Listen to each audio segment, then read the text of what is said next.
Bonjour à tous et ravi de vous retrouver pour un nouveau rendez-vous d'Alternative. Alternative, un rendez-vous hebdomadaire pour décrypter les grands enjeux internationaux en partenariat avec l'Université internationale de Rabat. Chaque semaine, nous vous offrons une analyse approfondie sur des sujets pluridisciplinaires avec des chercheurs spécialisés. Un décryptage donc alternatif vu du Maroc.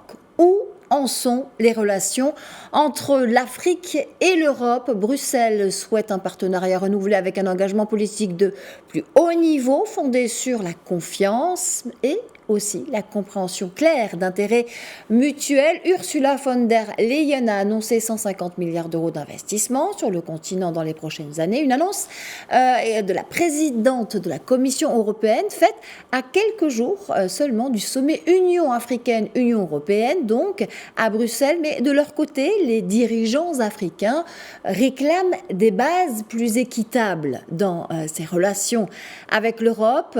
L'Afrique est un continent où les routes de la soie drainent déjà des partenariats fructueux. Alors, enjeux, opportunités et perspectives de ce sommet où la crise au Sahel cristallise d'abord les débats, mais pas seulement. On va le voir et on en parle tout de suite avec Yousra Abourabi, professeur de sciences politiques à l'Université internationale de Rabat. Bonjour et bienvenue. Nadia. Une déclaration conjointe intégrant une vision commune pour 2030 entre l'Europe et l'Afrique est attendue lors de ce sommet qualifié de décisif pour de nombreux experts. Quels sont les véritables enjeux de ce sommet Union africaine, Union européenne, Yousra Abourabi? Alors, les sommets Union africaine, Union européenne découlent d'une stratégie conjointe qui avait été initiée en 2007 à Lisbonne et qui viennent compléter l'accord de Cotonou qui a été signé en 2000. Et cette stratégie conjointe, la JAES, constitue le cadre politique global des relations entre l'Union européenne et l'Union africaine, et son volet paix et sécurité présente notamment l'ambition de ne plus se cantonner à la coopération au développement, d'initier autre chose, de soutenir les aspirations de l'Afrique. Et donc, il s'agit d'une forme relativement nouvelle de coopération dont l'épine dorsale vise la transformation des relations entre les deux continents avec la mise en avant notamment de la volonté de dépasser le rapport de force donateur-bénéficiaire qui a longtemps dominé les relations Afrique-Europe. Et donc il s'agit d'une évolution importante due à plusieurs facteurs. D'abord, les pays africains ont changé de plus en plus ces dernières années puisque leurs économies ont connu une certaine évolution, tandis qu'en Europe, une nouvelle préoccupation sécuritaire voit le jour.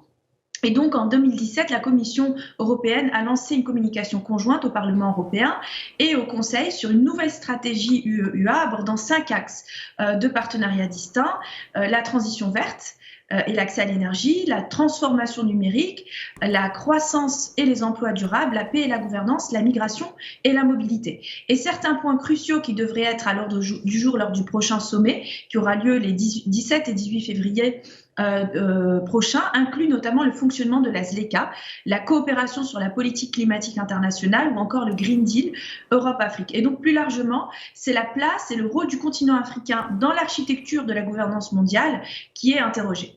Et donc tous les 3 ans, le sommet UA-UE réunit les dirigeants africains et européens en alternant entre des sièges en Afrique et en Europe afin de définir l'orientation future de cette coopération, et les notions d'égalité, d'appropriation partagée avaient été centrales dans la création de la JAES, mais elle constitue une vision encore davantage plus qu'une réalité 15 ans plus tard.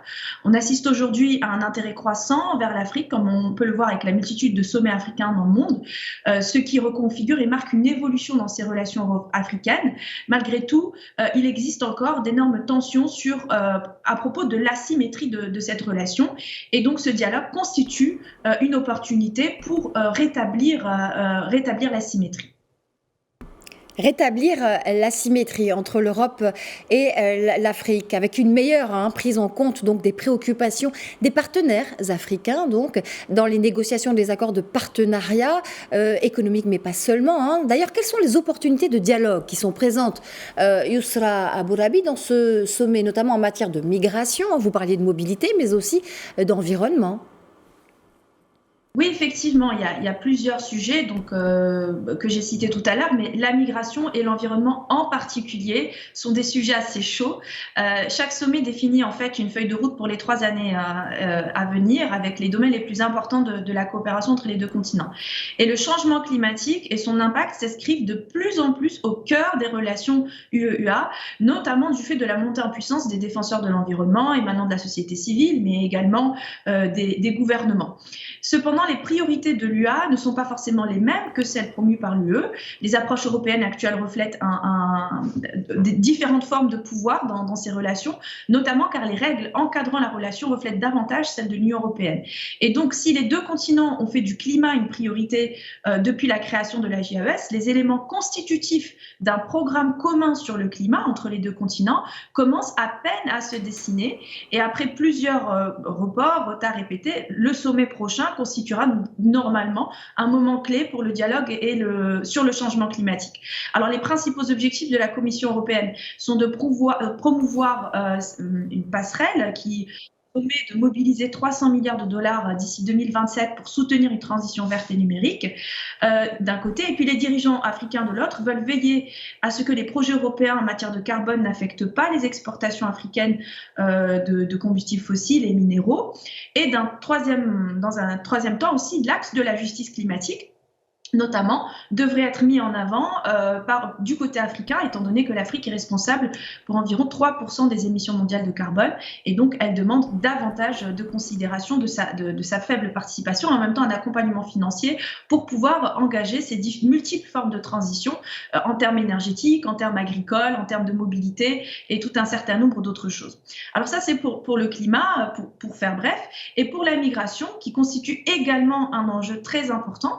Lorsque le partenariat Afrique-UE avait été adopté, l'un de ses objectifs était de s'attaquer aux causes et aux origines de la migration de masse, inscrivant dans les principes du partenariat la promotion d'une approche constructive et multidimensionnelle à l'immigration. Et à la suite du sommet de 2014, le plan d'action régional en faveur du Sahel, notamment 2015-2020, avait été adopté et des mécanismes de réponse ont commencé à être mis en place et ont eu un certain impact positif.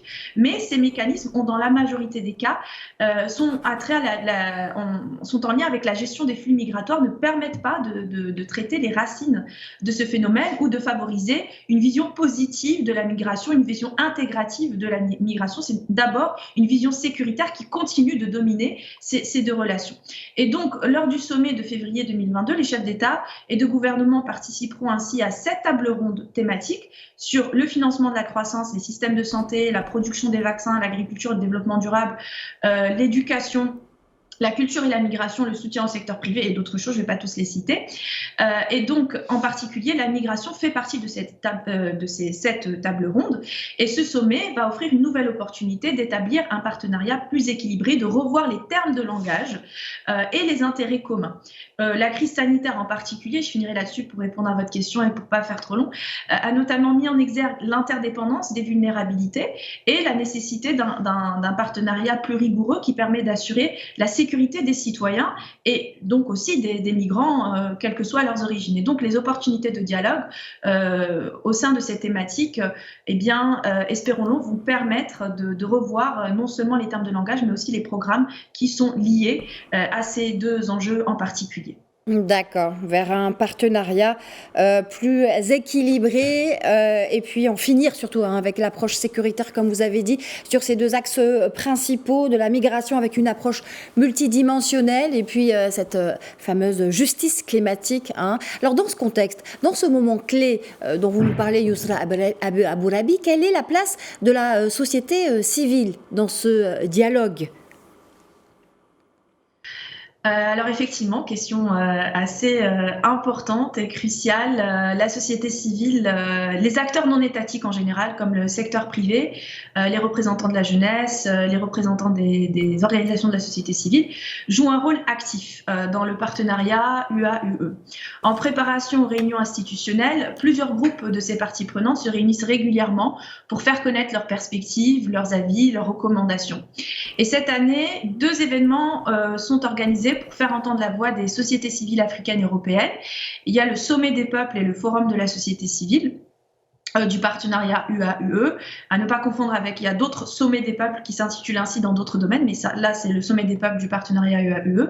Et ce sommet est un sommet alternatif qui présente une opportunité pour exprimer justement les critiques adressées à la façon dont ce partenariat est mis en avant, ou l'insuffisante prise en compte des sociétés civiles. Et cette année, il compte notamment la présence du rapporteur spécial des Nations Unies pour le droit à l'alimentation. Et le second événement, c'est le forum officiel de la société civile dans le cadre de l'Africa Week, impulsé par l'Union européenne, qui aboutit notamment aussi à une déclaration commune qui sera remise aux chefs d'État et de gouvernement de l'Union européenne et de l'Union africaine.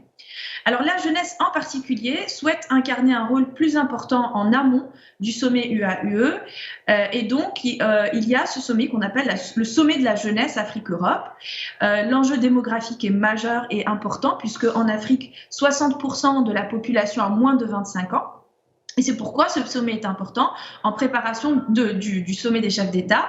Ça va être la 4e édition de ce sommet la 5e édition. La 4e édition a résulté dans l'adoption de la déclaration d'Abidjan sur la jeunesse et la création d'un hub de coopération de la jeunesse UA-UE qui a permis aussi de développer des idées, des pilotes, des projets pilotes, dont des projets d'ailleurs relatifs à la migration et à la justice climatique. Alors, cependant, ces projets ne bénéficient pas d'une visibilité assez importante, n'occupent pas une place assez importante au sein du sommet UA-UE. Il y a un potentiel qui reste encore à explorer en ce qui concerne les différents moyens d'inclure plus en profondeur la société civile et notamment la jeunesse dans le processus central de décision. Et il est important de rappeler que si l'Afrique est le continent le plus jeune, la jeunesse y constitue un groupe encore isolé, sous-représenté, à comparaison de la jeunesse européenne et à l'exception de quelques cas, puisque en Europe, on voit que l'engagement civique des jeunes et l'engagement au sein des instances décisionnelles est beaucoup plus important, il y a beaucoup plus d'intégration. En Afrique, certaines études montrent que l'engagement civique des jeunes est en déclin. Donc la réponse à ça est d'abord une intégration plus importante au sein de l'UA afin de promouvoir une réponse plus importante des jeunes au sein du sommet UA-UE. Mais c'est d'abord au sein de l'UA que cela doit se faire. D'abord au sein de l'UA que doit se faire cette intégration plus importante de la jeunesse africaine notamment. Merci Yousra Abourabi pour cette exploration des enjeux majeurs de ce sommet destiné à soutenir les aspirations de l'Afrique vers un partenariat renouvelé plus équilibré. Merci. Je rappelle que vous êtes professeur de sciences politiques à l'Université internationale de Rabat. Voilà, c'est la fin d'Alternative. Merci à vous. Je vous dis à la semaine prochaine.